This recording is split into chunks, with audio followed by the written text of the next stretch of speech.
So it's bittersweet and it's also scary. The sweet part is that almost everything I got out here is blooming, right? The bitter part is that in our forecast, we have a 26-degree night forecasted for next Saturday, which is like in 5 or 6 days, which I've seen this happen before. And by the time it gets there, the weather has changed. The forecast has changed to a warmer time. It happened a couple weeks ago where it was scheduled to be in the 20s and it just got down to like low 30s because it was forecasted like a week before and then it just changed. But it's happening again. We have a forecast in the 26 degree. Hopefully it's not that low. The part about that is that affects blooms.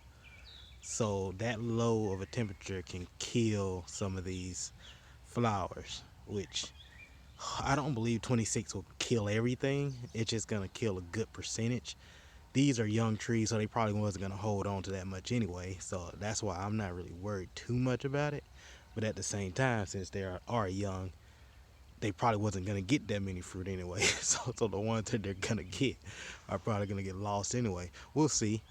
We'll see. I've heard some people say that they've had 21 degree, 22-degree weather with fully flowering peaches and they still got a big fruit set. It probably depends on the cultivar, really, but look at this. Here's the Bella Georgia. Now, this is a beautiful flower on the Bella Georgia. I just put this Florida Prince in. Probably, it's definitely not supposed to be in my area, but whatever, we'll see.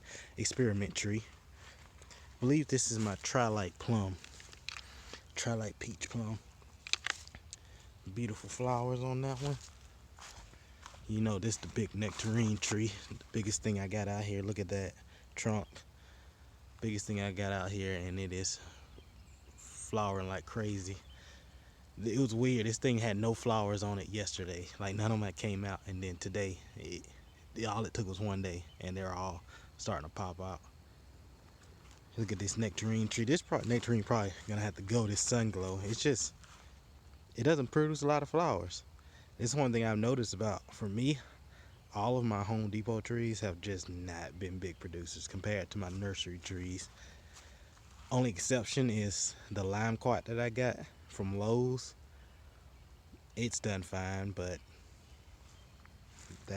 I'm pretty sure all those quat trees do fine no matter what. It's just the stone fruits have just been terrible for me. Here's the Santa Rosa plum, looking good. This was an instant orchard from Ison's. This is the first year actually looked like this. We're gonna move on. This is a tree that I thought was a pluary, and it turns out it looks like another nectar plum. My candy heart, I actually still think this may be a candy heart. I think they got this one right.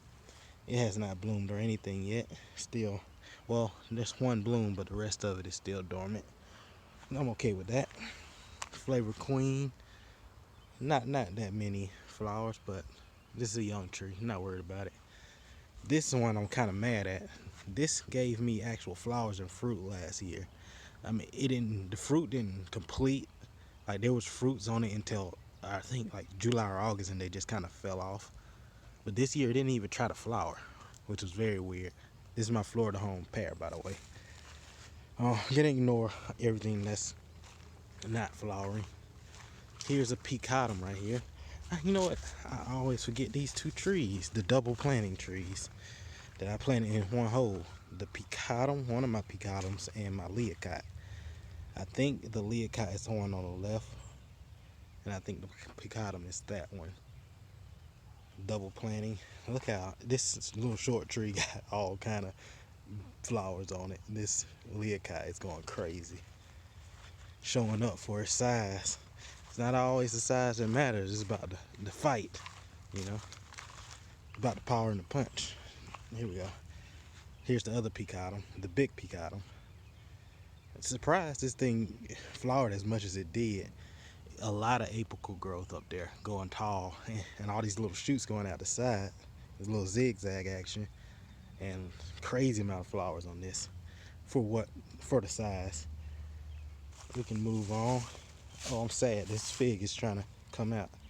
Look at that. And that, if it gets to 26, it's gonna kill all those leaves. But whatever. Here's another apricot. This is a Summer Delight apricot. Not bad, not crazy. It's, I'm gonna have to. Yeah, I'm gonna cut this one down after it tries to fruit. If it doesn't fruit, I'm just gonna kind of cut it, lop it off, because I don't like the way that's going up like that. I want it to be a more short tree and not just one little branch going over to the side like that. I don't like the way this looks. And last but not least is everyone's favorite, my biggest nectar plum, spicy nectar plum. This thing is going crazy, as we all knew it would do. This branch right here could use some work, but everything in the middle, it's going freaking crazy. It's bittersweet. Let's hope that 26-degree weather don't mess this up for me. For all us living in the Georgia area, North Georgia area, that's expected to get that. Let's hope it doesn't happen, and if it does, let's hope these trees will hold some flowers and we get something this year.